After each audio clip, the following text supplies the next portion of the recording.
Welcome back to Alfa Mods, everybody, the DIY channel where we make some serious improvements to our Giulias and Stelvios and Alfa Romeos in general. And today is going to be no different, where we take care of one of the bane of any 2.0 owner's existence, this little arm right here. So let's get into it, and we'll see you in a second. Alrighty, everybody. So as you guys know, I have a maintenance series on my channel where we try to fix some of the more pesky items on this platform here. And this happens to be one of the worst. Now, this is going to produce the code known as 0299, or the get yourself a whole new turbo code, pretty much. So it's going to be saving a lot of money. Now, this thing does retail currently right now for $149.99, and it's a solid product. Actually, I don't have it in my hand. This is my old one because I removed my, I put the new one in, got the old one here. But it's going to save you guys a lot of money. And I'll explain why afterwards. But let's go ahead and kind of get into the install here. And then we'll kind of loop back around. But the shortened version is that when that code is thrown, the 299, basically the dealership is going to tell you, you've got to get a brand new turbo. There is nothing they can do to fix this particular part. And now you're going to have to pay $5,000 for whatever reason, when it's a $150 part for the most part. Not everything is going to be as simple as just replace the arm, because there are some issues that are not the arm, right? You know, there's internal issues with the turbo that can happen. But for the most part, this is going to take care of you. So it's not hard, but it did take a lot of figuring out. So let me show you what I've got going. Alrighty, y'all. So for the most part, I normally show how I remove the engine cover, but it's two 10mm bolts. I've got them back in here. Always remember, never put the engine cover off and then not put this one back in. It has to be in, or oil is going to shoot out. So with that being said, when you pull the engine cover, pull here, and don't hit this line back here, because that's going to cause some headaches for you. So the first thing that we're going to have to do here, and it's really not that complicated, but you have three, I believe it's three, maybe four. One bolt here. You have one bolt right back here, which I've already got off, but it's a 10mm. You have another 10mm right here, and then you have one right here where my finger is, right here below the yellow line. And once you get that, I'm going to go ahead and remove those just so I can show you guys. This is going to pull up.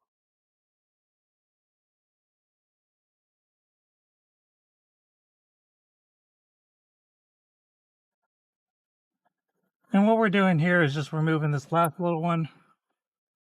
And then, as you guys can see, right there, we can now pull this up.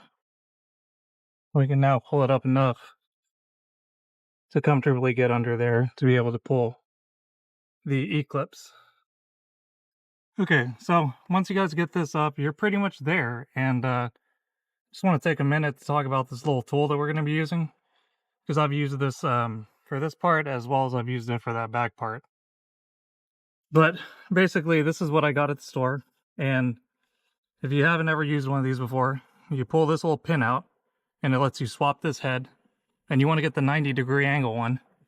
And what you're going to do is you're going to put it right in between that point right there. So right where you see that little gap that you got going on, right in between here. And then you're going to basically just pull back. I'm not going to do this on camera because I have already done this on camera. And in fact, I did this on camera so well that I dropped it straight into my engine bay and had a panic attack. And then proceeded to call Modded Motors and tell him what happened. So yeah, I gotta say, be very careful when you're doing it. And the best thing you can do is put a blanket or just something here so that this doesn't fall down. So I'm not going to do that on camera, but what you do is you pull that out, and then you'll do the same thing for that little piece in there, and this will come out. And once this is out, it's going to feel really rough and hard to push back in, and that's where you can get some of that dry lubricant. Just letting that car pass, but yeah, that's where you can get that dry lubricant. And you do have a spring back there, and it does have a slot on the top and on the bottom. I'll show you guys probably in a video. Okay, So truth be told, guys, it's not easy showing y'all. But there's the spring right there. And so it has a slot on that bottom portion as well as on the arm portion. So when you get that, you're going to lift it up, and then the spring is going to come out from that side first, from the lower, and then back to the upper. And that's how you're going to get that spring. All right, so we're about to put the C-clips in now that we've wiggled our way on here. And what we're going to do is put a blanket here so that we can protect the C-clips, because it's very easy to drop them. And yeah. And before I get too far ahead of myself here, don't panic. The worst case scenario, you did drop one of these. You are able to get some of these generic replacement C-clips or E-clips off of Amazon. There is specific ones for the back one, and I will link that below. I can't find my clips right this second for whatever reason. But for that back one that's here, it is a different size than this front one. But I will put a link for the Garrett E-clip that you will need to replace that if you lost that one. So again, don't panic. It's okay. And as you guys can see here, the spring hole, and this is my used one. And this is another great time to sit here and show you. Like, if you guys can see there is a bunch of this metal that's been distorted, bent up, pushed sideways. And no wonder these things tend to throw under boost codes. They just don't last, and they're not serviceable. So what else do you really do other than, you know, get a whole nother turbo? And a lot of people don't want to do that. So this other one seems like it's a great option, and I've been driving around with it. So anyways, back to the install. Once you get everything back in place and you push this back down, to get your C-clips, you can use different items. And for me, I use something like this where I came in at an angle and I got it to where it contacted both areas right there, and then I pushed in really hard. Same thing towards that back. Alrighty guys, so once it's in there, and I don't have very much video of when I did do it, but basically once it's in there, you push it in, you push it in, you put your clamps in, you put your clamp in, and that's about it. Other than that, you're going to just come back here and we're going to put in our 10mm bolts back in here. You can put your engine cover. I'm leaving mine off so I can have more sound with my blowout valve. And then just make sure you put your bolts back in here, and that pretty much wraps it up. This was a very simple install. So stick around because we're going to talk about why this is beneficial. Alrighty guys, so if y'all have gotten to this point, chances are you've successfully installed your linkage arm, and you're about to see the big benefits here. So why do we want to change this out? First of all, a lot of people had to change this out during warranties and things like that because of rattle. This thing rattles like freaking crazy when it starts wearing on these lines right here on the inside. This thing just tick tick tick tick tick tick tick all day long.